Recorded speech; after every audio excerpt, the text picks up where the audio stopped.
la restauration des monuments historiques, l'État donne beaucoup d'argent aux petites communes, comme Guy-Gomard, que ce soit par le biais de ses collectivités ou en tant que service étatique même, comme la DRAC, quoi. Donc une fois que le bilan financier a été mis à plat, on a lancé le chantier et du coup ça a été un moment de découverte, notamment sur les décors peints, parce qu'il avait été aperçu des décors trichromes rouge, jaune et avec sur fond blanc. Et en fait, on a proposé de dégager, c'est-à-dire que les peintres puissent davantage gratter au scalpel et découvrir les couches anciennes. Et il se trouve qu'en fait, les décors étaient encore assez complets. Et ce qui est assez original sur les décors qui ont été découverts, c'est que donc les décors trichromes en Bretagne, depuis le XIIe siècle, c'est un mode de faire qui est continu. Le XIVe siècle, et en fait au XVIIe, ça prend des nouvelles inflexions. Et là, ici, on se retrouve avec par exemple des chutes de fleurs qui intègrent des gerbes de laurier et des vases à l'antique. Donc pas du tout quelque chose de religieux, mais quelque chose de plutôt profane et antiquisant, quoi. Donc comme une sorte de traduction de ce qui s'est passé à la Renaissance, c'est-à-dire tout d'un coup, on sort des motifs gothiques et on vient faire rejaillir tous les motifs antiques qui étaient liés à l'observation de la nature, bien que la sculpture médiévale et la peinture médiévale soient également. Mais là, c'est dingue, parce que du coup, à Guy-Gomard, on se retrouve avec un peintre qui a dû passer par ici, connaître parfaitement en fait ces antiques, et ou je sais pas, ou alors des gens qui étaient habitués à peindre ça, mais ça sonne très très très contemporain pour l'époque.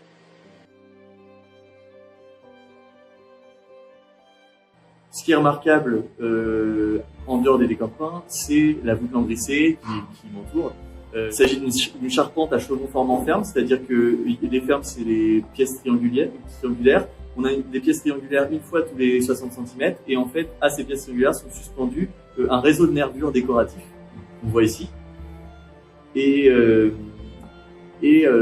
parachève le tout des culots, et tout ça a été peint à l'époque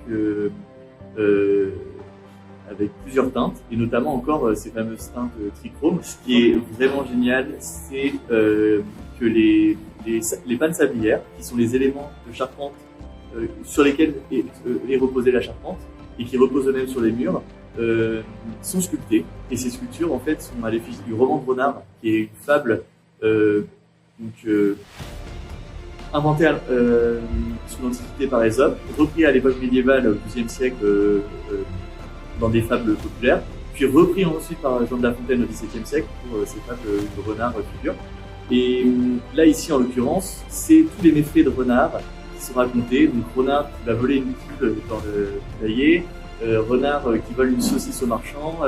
Renard qui fait tout un tas de choses, et Renard qui est jugé à la fin par tous les animaux de la basse-cour, puis ensuite écartelé dans une dernière scène qui se trouve au fond là-bas. Et donc nous, ce qu'on a fait là-dessus, c'est qu'il manquait, l'église a été incendiée au milieu du XIXe siècle, il manquait une partie de ces pannes sablières, donc une partie du récit. Et on a fait des recherches, donc Juliette Lemer qui était avec nous, historienne de l'art et dessinatrice, nous a trouvé tout un tas de dessins anciens qui figuraient toutes ces fables, et en fait elles sont au nombre de 27, si je me souviens bien, on appelle ça des branches. Et en fait, on a pu identifier celles qui étaient encore en place, et on a pu proposer au service de l'État de restituer celles qui manquaient, et qui était probablement